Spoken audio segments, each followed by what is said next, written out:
Hello, and welcome to Songs for the Struggling Artist, the blogcast. This is episode 355. This is going to be part 2 of a 2-part series, although truthfully, I will make mention of this television program again in a future blog. So it might be really part 2 of a part 3 series, a 3-part series? Not really. But yeah, it's coming back around, this show. But I feel like this particular take is a 2-part series. So that said, if you want to hear part 1 first, you are welcome to do that. I don't think there's a lot of continuity issues. I think you'll be perfectly fine to jump in part 2 if you feel like it. It is influenced a little bit on some feedback I got after part 1. But none of that is extra spoilers or anything. Also, I don't think you need to have seen this television program. In fact, I have warned quite a few people off of it. I'm sorry to the makers of The Power. I'm sure they could use as many viewers as they can get. But maybe they should have made a better television program. You know what I'm saying? That's what I'm saying. And I like to save the time of my loved ones, I guess. I don't know. Also, I just had a lot to say. So I am going to read it to you. It is called Part 2 of Lessons in Adaptation from the Disappointing TV Version of The Power. Since I started writing this, I've watched more episodes, which hasn't really improved my opinion of the show, though I am grateful that it has shifted out of exposition and into stuff happening. But as stuff happens, characters keep saying, "This is going to change the world." And while I understand that people really do say that in the midst of a crisis, as I'm sure we all heard a lot of in 2020, it is actually really irritating to hear in a show. Don't tell me this thing is going to change the world. Just show me the world changing, or changed, as the book did. Maybe it's having lived through these last years, but hearing that the world is going to be changed by a thing that some writers made up just sort of rings hollow somehow. Hey everyone, in this universe we just made up, everyone is growing a tentacle out of their chest. It's going to change the world. I hope so. That's why I'm watching this show, to see what a world where people grow tentacles would look like. I don't need to know why they grew them. I don't need to watch them figure out how it happened. Just show me tentacle world, okay? That is the joy of speculative fiction. The book does explain the science and mechanics of the power in such a way that it all feels very plausible, but it is also very gradual. There are just glimmers of it for a while. It's not a global event right away. It's a secret for many of the girls, where they think they are the only ones who possess it, and they're not talking. One of the characters has had the power for 6 months when we meet her, and it's a secret that she's been keeping from her family. There is a single day in the book where it becomes clear this is a global event, and it's not the first day of the book. The TV show, by contrast, starts with a global crisis. And it somehow feels excruciating to watch the early stages of a rapid mass global event in the television show. I can see why they wanted to add this to the story, though I'm not sure why they needed to add a catastrophic plane crash that seemed to recall the beginning of Station 11. I guess it feels like there's something we know now that we didn't before the pandemic began. Maybe they feel this will help us process our recent experience. But it turns out I'm not so keen on watching a global catastrophe unfurl. The early stages of the book were exhilarating. The power seemed to be a liberating force, offering young women defense and equality, and the downsides were not so bad. In the TV show, the downsides are clear right away, and the response is instantly fascistic and totalitarian. Liberate me before you cuff me, please. Lesson for me. If you ever use the sentence, "This is going to change everything," cut it immediately and then show the world changed. Since putting out part 1 of this look at the power, I have learned many things. One of those things is that this show has had multiple showrunners, has had a change of casting after a full shoot, and has had a rewrite and a reordering. Part of that was due to COVID, apparently, so, forgiven on that account. But I was never less surprised to learn that too many people were steering a ship. It feels like a story being pulled in 7 directions, and it seems that was, in fact, the case. Another thing I learned was that Naomi Alderman, the writer of the book and a producer on this show, got stuck while she was writing the book and explained that she got herself out of it by writing the book like it was scenes from a TV show. Maybe that's why the actual show is so frustrating. The book was a better TV show than the TV show. Why did they have to mess with it? An answer seems to be that each new person leading this ship felt she needed to put her own personal stamp on this. Apparently, the retrograde panties in a bunch line came from the life of the last showrunner. And of course, sexist TV writers still say dumb retro-sexist stuff. Color me unsurprised. It sounds like a lot of the mayor's narratives are the personal stories of the writer. But the writer is also someone who spent quite a few lines of her interview declaiming how much she loves men, which just reeks of someone who only worked out recently she might need a feminist movement. We have talked about this sort of thing before, and it explains a lot about why the tone is so off in this show. The book is just unadulterated, burn it all down, radical feminist rage for a while. It's just, what if vengeance rolled across the world? There are no Serena Joy type characters yearning to support the patriarchy like they do in Handmaid's Tale. The world tilts very quickly in the book, and there's no stopping the rage. It takes a turn into misandry, and the journey of going too far is one of the things that is interesting about it. I'm not sure I like where it ends up, but I appreciate the questions it's asking. The TV show isn't asking. It's trying to play both sides, and it just makes it dumb. Lesson for me. Ask questions with your story instead of giving answers. I feel like the overriding flow of the show is its need to explain things, either the power itself or why all these girls and women might be angry enough to need it. And sometimes the desire to teach Feminism 101 shines through in the stupidest ways. In a later episode, the other nice guy TM character, Tunde, the journalist, gives the clumsiest and wrongest explanation of intersectional feminism I have ever heard. He says something like, "Yeah, I never realized how my identities intersected before."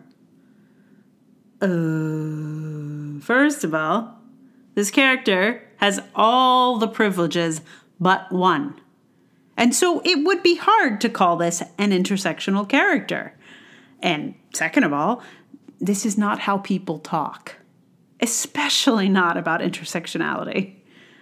It's dumb to try and teach something in a single line from a character. It's even dumber when you clearly don't know anything about the thing you're trying to reference.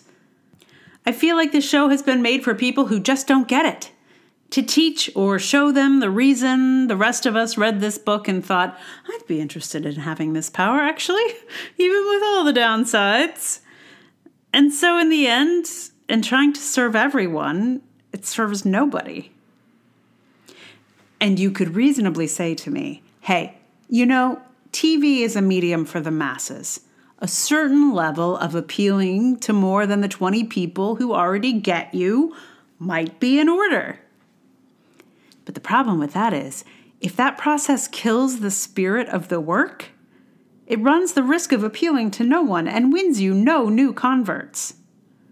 I have probably bought 10 copies of The Power over the years. I was a one-woman promotion machine for it in its novel form. If the TV show had managed to meet it in any way, I'd be doing the same for the TV show. I'd be evangelizing it instead of breaking down all the ways it has failed so far. I would have helped promote it if I felt it was even close to the spirit of the book. But it isn't, so just read the book. Lesson for me. Write for the 20 people who really get it.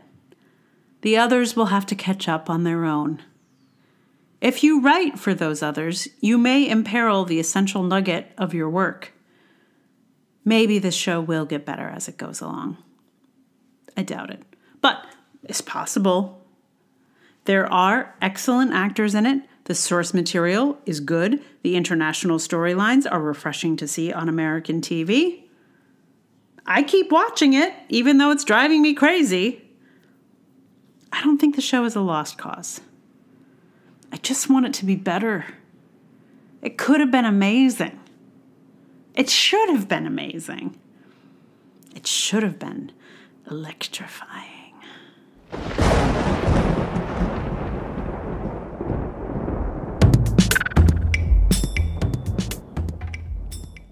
So in reading this to you now, I have realized that the next take on this TV show, the next time I mention it, I basically have already said in here in a shorter version, because the piece that I just wrote is called "You Just Don't Get It, Do You?" And it's about, that particular cliche in screenwriting mostly. But there is a section where I talk about how this show is just one long, you just don't get it, do you? And I have already said that, but I guess I've pulled it apart a little bit more in the subsequent thing. So you have that to look forward to. And also I've seen the whole show now. It's 9 episodes. I don't know. I don't know. I just don't. I do know. I just said all of it. It's all the same stuff. There's so little that they've added and so much they've lost. And, it's like I've reread the book now also, and there's a way where you just the feeling is different. And I will say, one of the people who reached out to me pointed me towards the subreddit that is dealing with this show. And there are a lot of people who love the show. Most of them are people who have not read the book. But there are some who did both, I guess. But mostly I'm seeing like the people who really love the show have not read the book. And I do not want to deny them that experience. Maybe it's great. I don't know. I don't know what it's like to watch the show without having read the book. But I do feel very much the difference between the two. And it just feels like it's so frustrating. It's so frustrating. Because it's so close, like it's close enough that you go like, you could have done it. The right person could have done it, but they just didn't have the right people, I guess. Or they had too many people, and that meant that they had all the wrong people. I don't know. I don't know. I just don't. Anyway, they probably won't get a second season. And now they probably definitely won't get a second season because of the writer's strike. I'm guessing. I don't know that, but I don't know that I want them to have a second season. I'd watch it. That's the thing. I'm too interested. I'm invested, but I don't enjoy it. Anyway, so the song today is more electricity.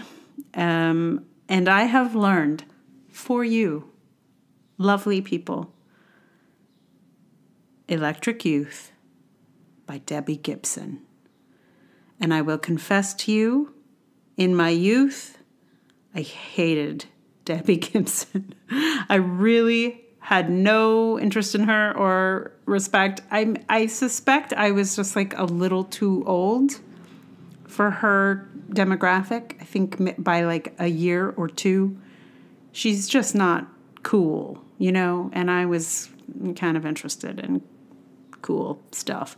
Also, I dressed a little bit like her, so sometimes people would like call me Debbie Gibson, and I hated it so much that I just like viscerally did not engage with this artist. And I apologize to Ms. Gibson because it's not fair. She was but a young person herself, and she did not deserve all of the vitriol that she received. But I have learned her song that she wrote, her very own self, as a young person. So, that's cool. It is a funny song. It's very odd. But it's kind of, I think it actually would have been better for last week's blog because because it's about, being electric youth. And that's when I was dealing with the young people in the last episode. But it took me a little while to learn this thing. So I had to put it here instead. What can I tell you about it? I don't know. Enjoy it, I guess I will say. But before you enjoy it, please, if you like the blogcast, please tell someone about it. Like, review, subscribe, anything you can think of to share or let people know about it. And together, I don't know, you could support the blogcast with your dollars. There's patreon.com/Emily R. Davis. There's also Ko-fi and PayPal. I've just joined Substack. That's supporting the blog, like the writing part more directly. But it all contributes to the same world. So you're welcome there as well. So thank you in advance. And for those of you who are already on this team, I am so grateful. And I am also grateful to every single one of you who happens to be listening. So thank you for your ears and your attention. It really means a lot to me. Okay, so electric youth. I mean, I banged my head against this one for a while, and then interestingly, like it's been a couple weeks, just like going like, oh, and then when I sat down to record it, I just boop, I guess rehearsal really makes a difference. Lesson from this artist: practice and rehearsal and wrestling with something for a longer period of time really makes a difference. Can you believe it? Well, it does. So here you are, Debbie Gibson's Electric Youth.